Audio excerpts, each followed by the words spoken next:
हाँ, structure of atom एक ऐसा चैप्टर जिसको लोग ना बच्चे सुनते ही घबरा जाते हैं। इसका थर्ड लेक्चर है ना, थर्ड ही तो है। ऊपर पहले मैंने तुमको क्या पढ़ाया था, इलेक्ट्रॉन की डिस्कवरी।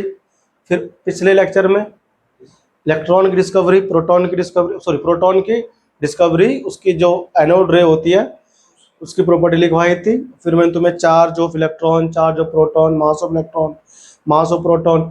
न्यूट्रॉन पे कोई चार्ज नहीं होता, ठीक है ना। उसकी जो डिस्कवरी वो चैडविक ने करा वैसे ही, कि अगर इलेक्ट्रॉन प्रोटॉन रहते हैं चार्ज नेगेटिव पॉजिटिव तो कुछ ऐसे भी रहते होंगे जैसे कि बिना चार्ज वाले हो गए। ये ना बिल्कुल ऐसे समझो इसको, इलेक्ट्रॉन है फीमेल की तरह है, सुंदर कन्या जैसे होती है ना दुनिया में, तो इलेक्ट्रॉन की जगह लेता है एक लड़का, मेल पर्सन दुनिया में है। ऐसे ही केमिस्ट्री दुनिया में ना प्रोटॉन मेल की जगह पे है। न्यूट्रॉन नाम समझ गए, कंपेयर करेंगे तो किसकी जगह लेगा दुनिया में। नॉन जेंडरस ना जो होते हैं ट्रांसजेंडर लोग, ना मेल ना फीमेल, ना नेगेटिव ना पॉजिटिव, उनको मतलब नहीं, ऐसे न्यूट्रॉन भी घूमता होगा, एग्जिस्ट करता है, करने दो है ना। मैं तो केमिस्ट्री को ऐसे ही पढ़ता हूँ, इलेक्ट्रॉन को फीमेल मान के चलता हूँ, प्रोटॉन को मेल मानता हूँ, न्यूट्रॉन को नो मेल नो फीमेल, पता नहीं क्या है वो, है ना। वो अट्रैक्शन अट्रैक्शन कुछ नहीं देता, ठीक है। चलो आ जाओ। तो स्ट्रक्चर ऑफ एटम के अंदर अब होड़ मच गई है लोगों के बीच में कि इलेक्ट्रॉन प्रोटॉन कहाँ रहते हैं। डिस्कवरी हो गई है ना, डिस्कवरी हो गई उसकी। एटम दिखता नहीं है एक तो अगर अंदर इलेक्ट्रॉन प्रोटॉन है, न्यूट्रॉन भी है, तो तीनों किस प्रकार से अंदर डिस्ट्रीब्यूटेड है, मतलब सिचुएटेड है ना। हमें उसी की अब ना यहाँ पर कंपटीशन होने वाली है। पहले थॉमसन मॉडल आएगा ना, लिखो Thomson atomic model, Thomson atomic model, है ना। थॉमसन एटॉमिक मॉडल सबसे पहले आता है, ठीक है। थॉमसन्स, थॉमसन्स है ना, ऐसा लिखना है, थॉमसन्स एटॉमिक मॉडल। तो थॉमसन ने अपने मॉडल को तरबूज के जैसे समझाया था, है ना। पम पुडिंग क्या बोलते हैं, this model also called as plum pudding, ठीक है ना। राइजिंग, समझा, ये मॉडल का नाम है, थॉमसन ने दिया था, इसने कंपेयर किया भाई तरबूज जैसा दिखाई देगा हमारा मॉडल, रेजिंग पुडिंग है ना। या और लगा दो इसमें, रेजिंग पुडिंग, या फिर कह लो वाटरमेलन, वाटरमेलन तरबूज के जैसा ना इसने दिया था, कि जैसे तरबूज होता है ना ऐसे ही एटम होता है। क्या कहा इसने, पता है कि पॉजिटिव चार्ज जो है ना स्फेरिकली वो यूनिफॉर्मली डिस्ट्रीब्यूटेड है। क्या, इस स्फेयर होता है, स्फेयर बना देता हूं मैं इधर, देखो एटम जो है स्फेरिकल होगा। अच्छी बात लगी थॉमसन की सबको, दुनिया को, किसने स्फेरिकल का एटम जो है स्फेरिकल होगा। और पॉजिटिव चार्ज, भाई दो चार्ज है ना इसके अंदर, एक नेगेटिव पॉजिटिव, नेगेटिव कौन है, प्रोटॉन, सॉरी इलेक्ट्रॉन, और पॉजिटिव कौन है, प्रोटॉन। इस पूरे के ऊपर सरफेस पर प्लस चार्ज। अब देखो स्फेयर है तो अंदर खाली तो होगा नहीं, क्यों, सब लोग जानते नहीं जानते हो, क्या स्फेयर अंदर से खाली होता है, भरा रहता है, अंदर मास होता है, तो पूरा अंदर भरा हुआ है। तो जो चार्ज है, पॉजिटिव चार्ज यूनिफॉर्मली, मतलब एक समान, ऐसा नहीं यहाँ पर ज़्यादा यहाँ पर कम, यूनिफॉर्मली डिस्ट्रीब्यूटेड है। अब अंदर हम कैसे बनाए है ना, स्फेयर कैसे बनाए, 3D में चाहिए यहाँ पर। तो अंदर पूरे में क्या है, चार्ज फैला हुआ है पॉजिटिव, सरफेस पर भी अंदर भी, और उसके अंदर नेगेटिव चार्ज पार्टिकल यानी कि इलेक्ट्रॉन वो धसे हुए हैं, वो धसे हुए हैं ना। नेगेटिव चार्ज पार्टिकल कहाँ पर है, अंदर है, ठीक है ना। ये कौन हो गया, uniformly distributed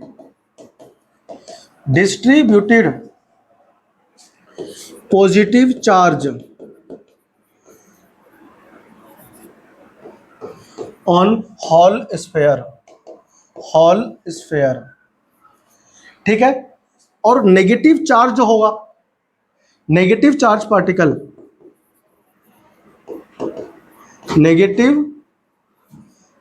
particle that is electrons embedded inside the sphere. अंदर जैसे तरबूज होता है पूरा देखो खाने वाला होता है तरबूज, लाल लाल होता है ना, पूरे में काला काला धसा रहता है।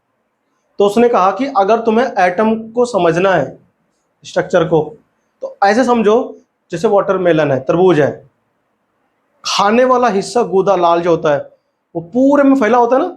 ऐसे थोड़ी होता है कि यहाँ पर ज़्यादा लाल वाला हिस्सा खाने का है, इधर कम है ना। यूनिफॉर्मली पूरे में होता है फैला हुआ, और उसके अंदर धसे रहते कौन? बीज, है ना, ठीक है ना। तो वो जो ऊपर वाला है हरे वाले पार्ट को कहा पॉजिटिव चार्ज है, तरबूज के ऊपर जो है, और जो गूदा है वो पूरे में मास फैला हुआ है। क्या है? मास, मतलब अंदर खाली नहीं है, वो मास है। और जो बीज धसे हैं वो इलेक्ट्रॉन हो गया। कौन हो गया? ऐसा बोला। तो जितने प्लस चार्ज है सरफेस पे उतने ही कौन है? माइनस चार्ज है। तो नेगेटिव जितना उतना ही पॉजिटिव। तो क्या हो गया? Neutral electron. क्या हो गया?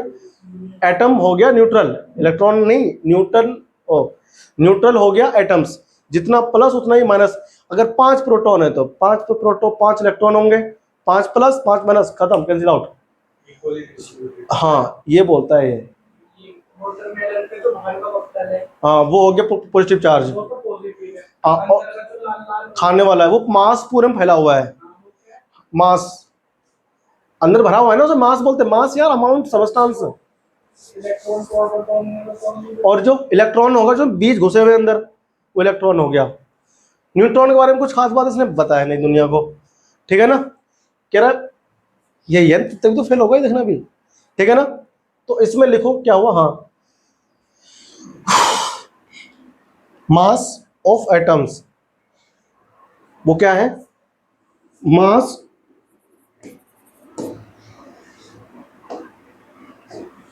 यहां लिखता हूं, देखो मैं, mass of atoms are uniformly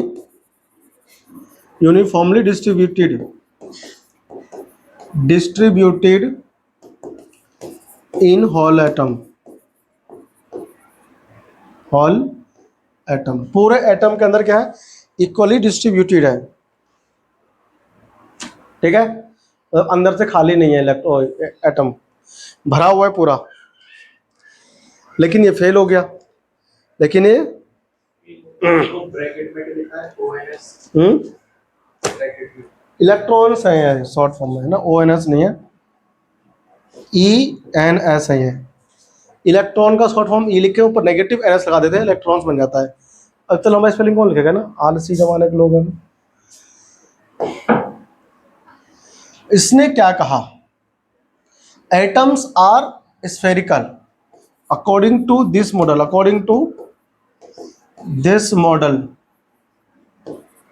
atoms are spherical, atoms are neutral।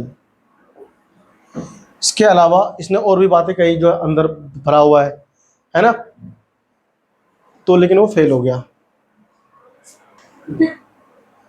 Rutherford चेला थोड़ी था उसका, वो साइंटिस्ट था, फराडे का था वो तो यार। देखो ड्रॉबैक से फेल हो गया। तुम्हारी बुक में 11th में उतना ही है इसके बारे में जितना 9th में था। Drawbacks of Thomson's atomic model. ये मॉडल फेल हो गया। अब देखो फेल क्यों हुआ। It could not explain It could not explain the stability of atom. Explain the stability of atoms. एक तो ये बात नहीं कह सका, ये दूसरी बात, it also could not explain the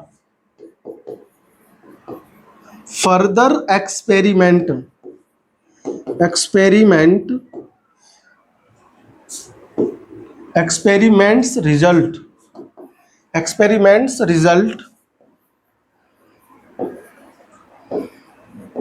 done by later scientist, या अदर लिखो, अदर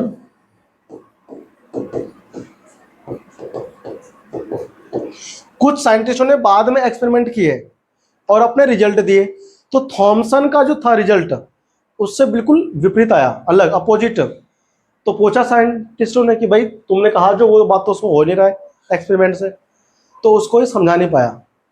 थॉमसन ने जो कहा तो इसने कोई एक्सपेरिमेंट से थोड़ी ना कहा किसी को, वैसे बोल दिया मुंह उठा करके, है ना। तो वहाँ बैठा था और भी साइंटिस्ट, उसने सोचा कि ये जो कह रहा है बंदा क्या सही कह रहा है, क्या एटम रियल में न्यूट्रल होता है। एक्सपेरिमेंट किया तो सच में पाया न्यूट्रल है।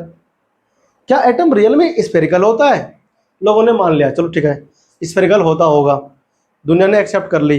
लेकिन इसने जो बोला कि मास यूनिफॉर्मली डिस्ट्रीब्यूटेड है, मास, तो ये बात लोगों ने सोचा ये सही कह रहा है नहीं कह रहा है। एक्सपेरिमेंट करे वैज्ञानिकों ने, क्या करा, उसमें पाया गया कि नहीं गलत हो रहा है। तब पूछा थॉमसन से, भाई साहब अंदर से खाली है कि भरा हुआ है। तो उसने कहा भाई हमको नहीं पता, हम तो बस बोल दिए हैं, है ना। तब कहा साइंटिस्टों ने, जब तुम हमारी बातों को समझा नहीं पा रहे हो तुम पास थोड़ी हुए, फेल हो गए ना, इसलिए क्या हो गए, फेल हो गए। तो लोगों ने कहा चल भाई थॉमसन कोई बात नहीं, कुछ तो बताया दुनिया को, ये एटम फेल हो गया। एक तो ये एटम की स्टेबिलिटी नहीं बता पाया। हर कोई लाइफ में स्टेबल होना चाहता है, तुम भी स्टेबल होना चाहते हो, हम पढ़ते ही साला स्टेबल होने के लिए है। स्टेबल होने का मतलब क्या है, मम्मी पापा क्या बोलते हैं, यार पढ़ लिख जाओ फटाफट से, अच्छे से नौकरी वोकरी लग जाएगी, कम से कम 5 डिजिट नंबर में, हमारा जो 5 डिजिट में सैलरी होनी चाहिए, मस्त वाली घर होनी चाहिए, है ना। और जब सारा मस्त कुछ हो गया, नौकरी लग गई, डिजिट में सैलरी भी आ रही है, 5 डिजिट में पैसा बहुत आ रहा है, लड़का भी स्मार्ट है, अंत में 25 साल के हो गए, मम्मी बोलते हैं चलो कन्या ढूंढो ब्याह कराओ, है कि नहीं, ब्याह करो यार, सेटल हो जाओ, कहते हैं ना सेटल होना, यही तो स्टेबिलिटी है।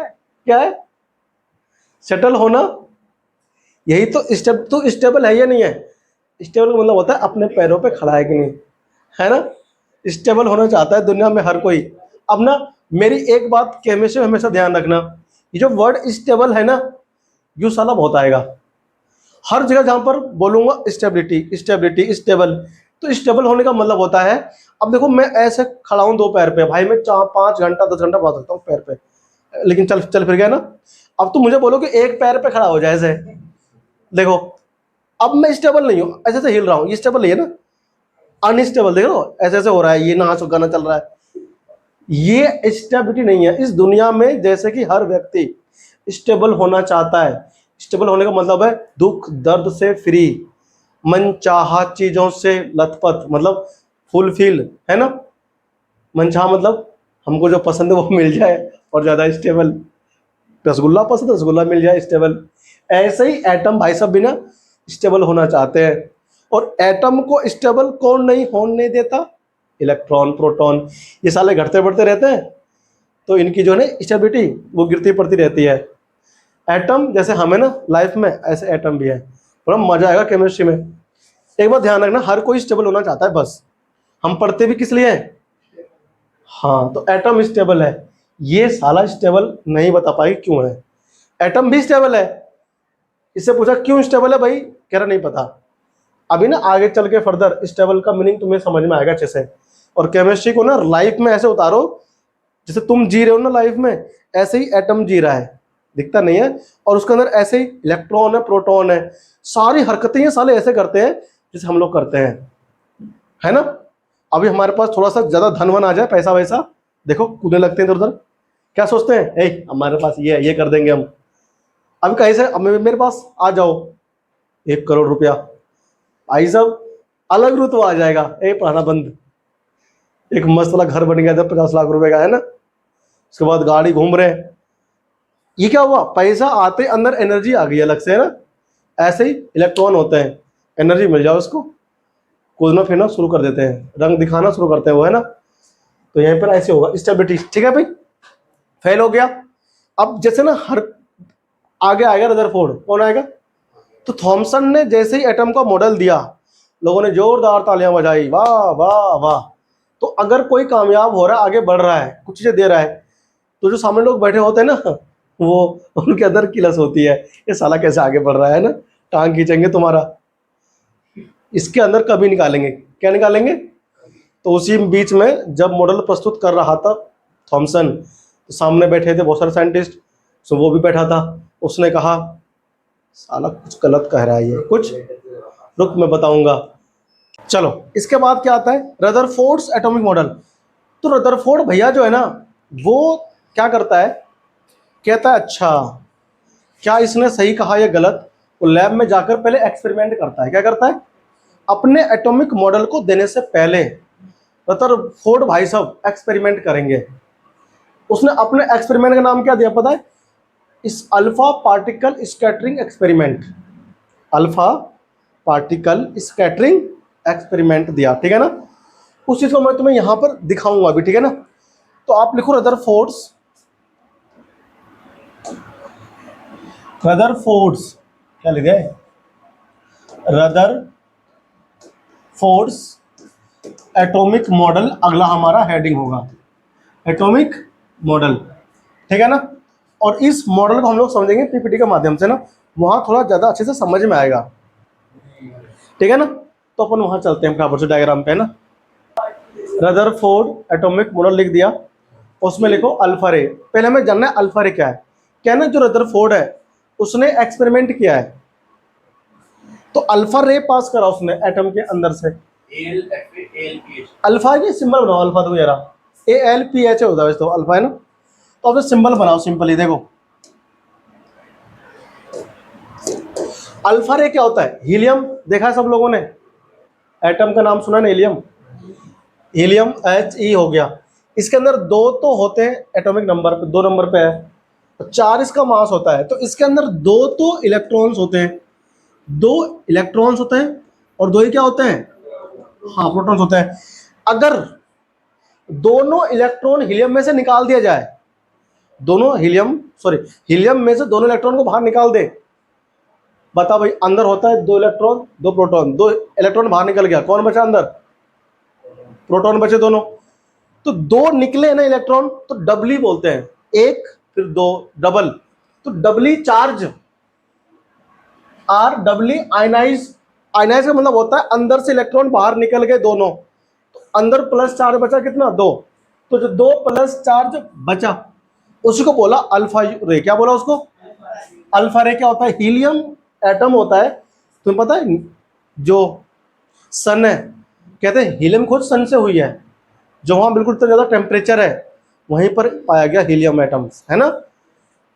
तो हीलियम के अंदर से अगर 2 इलेक्ट्रॉन बाहर निकल जाए तो उसको बोलेंगे चार्ज, आयनाइज्ड, डबली मतलब 2 बाहर निकाल दो चार्ज, प्लस बचा, जो हीलियम प्लस बचता है एटम, ये इसे बोलते हैं अल्फा रे। इसकी रे होती है बहुत सारी, प्लस में हो गया ना, तो अल्फा रे लग गया, पता क्या होता है, पॉजिटिव चार्ज रे होती है जो हीलियम की होती है। आज के बाद आप मुझसे ये मत पूछना कि बताओ हीलियम के जो अल्फा रे है उसमें चार्ज क्या होता है, उसमें चार्ज क्या होता है, प्लस चार्ज होता है, किस पे, अल्फा रे पे। तो यहां पर वही देखो बोल के दिखा रहा है क्या, अल्फा रे have 2 unit positive charge, 2 unit, क्योंकि हीलियम के अंदर से इलेक्ट्रॉन बाहर निकाल दिया, तो जो बचा चार्ज हम बोलते हैं क्या, डबली आयोडाइज्ड हीलियम न्यूक्लियाई, मतलब न्यूक्लियस में जो है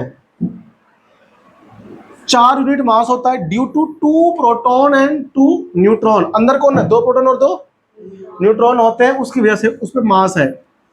alpha rays cause ionization of gas, gas है कोई, जैसे ना रे में, उसमें ट्यूब में रे हमने गैस लिया था, आपने अगर मान लो हाइड्रोजन गैस लिया किसी ट्यूब में, और अगर उस गैस के अंदर से आप ये रे निकालो अल्फा रे, तो उस गैस के जो एटम्स होंगे उसके अंदर के जो पार्टिकल्स होंगे उसे बाहर निकाल देगा तोड़ करके, यानी उसे आयनाइज कर देगा। सिंपली भाषा में आयनाइजेशन होता है, मतलब उसको चार्ज को बाहर निकाल देना, है ना। तो ये क्या कर सकता है, आयनाइजेशन कर सकता है किसी गैस का, मतलब उसके अंदर जो चार्ज पार्टिकल है उसे बाहर निकाल सकता है। As they are charge species, क्योंकि अल्फा रे क्या है, चार्ज स्पेसीज, पॉजिटिव चार्ज है ना उसके ऊपर, तो इसलिए अल्फा रे हैव लेस पेनिट्रेशन पावर, मतलब जो एक्स रे होता है ना उसके पेनिट्रेशन पावर बहुत हाई होती है, इसीलिए क्या होती है वो अंदर की इमेज ले लेती है। इमेज हमारी स्किन के अंदर से वो रे क्या होते हैं, निकल जाते हैं ना। जब एक्सरे मशीन पे आपको रखा जाता है, लिटाया जाता है, तो ऊपर से रे आती है ना, वो रे इतना ज़्यादा हाईली स्पीड होता है कि वो आपकी जो बॉन्ड होते हैं उसको तो भेद करके नहीं जा सकता। वो जो मैंने भेद कहा ना, इसी भेदने को ही बोलते हैं अंग्रेजी में पेनिट्रेशन। बट जो आपकी स्किन है, जो सेल्स हैं, इनसे निकल जाती है पार होकर के, तो जो जिससे पार होकर निकलती है उसकी इमेज बन जाती है। क्या बन जाती है, फिर आप कहते हो देखो वो हो गया एक्सरे, है ना। क्या चीज है, स्किन। इसीलिए कहते हैं एक्सरे बार बार कराना नहीं चाहिए, सुना होगा तुम लोगों ने, है ना, लोगों से। वो इसीलिए बोलते हैं कि वो रे इतना ज्यादा खतरनाक होता है ना कि जब आपके स्किन से बार बार वो निकलेगा तो कैंसर प्रोड्यूस कर सकता है आपके स्किन में, कैंसर। समझ में आ रहा। तो अल्फा रे क्या होगा, उसके पेनिट्रेशन पावर कम होती है, they can penetrate a few centimetre, कुछ सेंटीमीटर तक ही क्या कर सकता है, पेनिट्रेट कर सकता है, ज्यादा अंदर तक वो नहीं जा सकता। In air and hands are called less harmful, इसलिए क्या होता है, लेस हार्मफुल होता है हमारी स्किन के लिए भी। अल्फा रे है ना हार्मफुल, मतलब, और जो वो होता है एक्स रे ज़्यादा वो होता है पावरफुल, हार्मफुल ज़्यादा होता है हमारी बॉडी के लिए, स्किन के लिए, है ना। तो अल्फा रे के बारे में आपको पता होना चाहिए क्या है, क्योंकि ना अभी मैं अल्फा रे यूज करने वाला हूँ रदरफोर्ड के अल्फा रे स्कैटरिंग पार्टिकल में, है ना, स्कैटरिंग एक्सपेरिमेंट में। कॉपी करो तीनों फटाफट से, अल्फा रे के बारे में लिखो। लिख लिया, लिख लिया तुम लोगों ने, लिखो फटाफट से लिखो। देखो बीटा रे हमको नहीं पढ़ना है ना, अल्फा रे तक लिख लो। ये क्या बोला अल्फा रे, अल्फा रे बोला कि alpha ray are deflected by both electric and magnetic field. खुद देखो ना अल्फा रे पे चार्ज क्या है, पॉजिटिव, तो डिफ्लेक्ट होगा नहीं होगा वो, मैग्नेटिक फील्ड हो चाहे इलेक्ट्रिक फील्ड हो, अल्फा रे अगर पास होगा तो डिफ्लेक्ट होगा, या तो अट्रैक्ट या फिर डिफ्लेक्ट। आगे बोल रहा है alpha ray are deflected towards negative plate, negative plate की ओर क्या हो जाएगा, ये आकर्षित हो जाएगा, है ना। समझ में आ रहा है, बहुत बढ़िया। तो ये हमारा अल्फा रे खत्म हुआ। अब जो रदरफोर्ड का अल्फा रे स्कैटरिंग एक्सपेरिमेंट है वो तुम्हें ज्यादा अच्छे से समझ में आएगा, तुम अल्फा के बारे में बार बार मुझसे पूछोगे नहीं, है ना। अल्फा रे मैंने आपको पढ़ा दिया, इसीलिए कॉपीज को। अल्फा रे स्कैटरिंग एक्सपेरिमेंट है ना, अपन को पढ़ेंगे अगली क्लास में।